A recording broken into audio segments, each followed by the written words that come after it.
Hey mga kamisteryo, welcome back sa channel. Ngayon, pag-uusapan natin ang isa sa pinakamakabayan, pinakamystikal at pinakakakaibang bahagi ng ating kultura. Ang agimat at anting-anting. Totoo nga ba to? Saan galing at papaano nagkaroon ng kapangyarihan ang mga ito? Let's go! Ano ang agimat at anting-anting? Ang agimat at anting-anting mga uri ng mystical object na ginagamit sa Pilipinas bilang proteksyon laban sa sakit, bala, malas, kulam o para raw lumakas ang katawan, pumakit ng swerte o maging hindi tinatablan ng mga bala at mga sakit. Usually, ito ay medalya, pintas, papel na may sulat o orasyon, bato o kahoy na may ukit, o minsan tattoo na may simbolo o Latin words. Pero ang agimat ay hindi lang isang bagay. Ito ay may kaakibat na ritual, dasal, paniniwala at panata. Saan galing ang kapangyarihan ng agimat? Sinasabi ng matatanda na ang agimat ay binabasbasan sa pamamagitan ng orasyon o dasal sa Latin. May iba namang sinasabing kailangan itong ilog sa araw ng San Juan o ilubog sa langis at dasalan sa araw ng Biyernes Santo. May mga agimat na sinasabing galing pa raw sa mga espiritu ng kalikasan, mga sinaunang engkanto at maging sa pabor ng Diyos sa mga santo.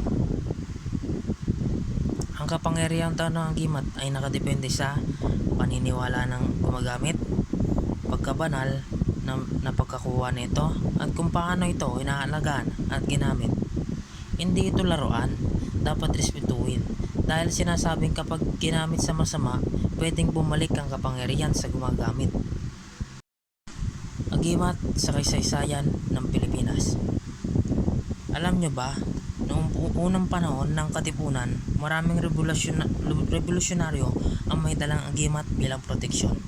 Sina Macario Sakay, Gregorio Aglipay at maging si Andres Bonifacio ay sinasabing may taglay na anting-anting na may inscription ng mga dasal, simbolo at pangalang banal. Ginamit nila ito sa paniniwalang hindi sila tinatabla ng bala at dahil dito naging mas matapang sila sa laban. Dahil sa paniniwala, pananampalataya at misteryong dala ng agimat. Maging sa panahon ng mga Hapon, may mga gerilya daw na hindi tinatablang bala dahil sa kanilang mga anting-anting at iba't ibang uri ng agimat. Tagabulag para hindi makita ng kalaban o pulis. Tagaliwas para umiwas ang bala o kutsilyo. Pamako pampahina ng pag-neutralize sa kalaban. Anting-anting ng kabutihan para raw magdala ng swerte at ilayo ka sa disgrasya. Pang-ibig para mapalapit sa iyo ang taong gusto mo. Careful ka dito ah. Panghataw para maging mas malakas ang suntok. Pangkatawan. Minsan sinasamahan nito ng Latin inscription tulad ng Sator, Arepo, Tenet, Opera, Rotas o kaya mga dasal na may halo ng Espanyol at Tagalog. Totoo ba ang bisa ng agimat? Maraming nagsasabi na gumagana ito pero depende raw sa pananampalataya. Para sa iba, ito ay isang spiritual focus, parang reminder na may higher power na gumagabay sa kanila. Para naman sa skeptics, baka psychological effect lang ito.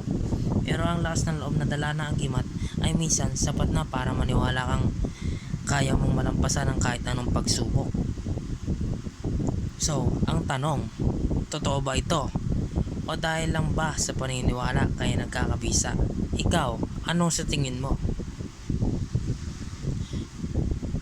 Kung na-curious ka sa agimat, huwag kalimutan na respetuhin ito bilang bahagi ng ating kultura.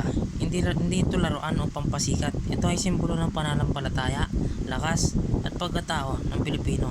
Like mo na tong video kung gusto mo pa ng mga ganitong kwentong misteryo, myth at kultura. Comment ka rin kung may kilala kang may agimat o anting-anting. At huwag kalimutang mag-subscribe para updated ka sa next mystical video natin. Hanggang sa muli, protektado ka ba? ano raw, peace out. Yan lang guys. Hanggang sa muli.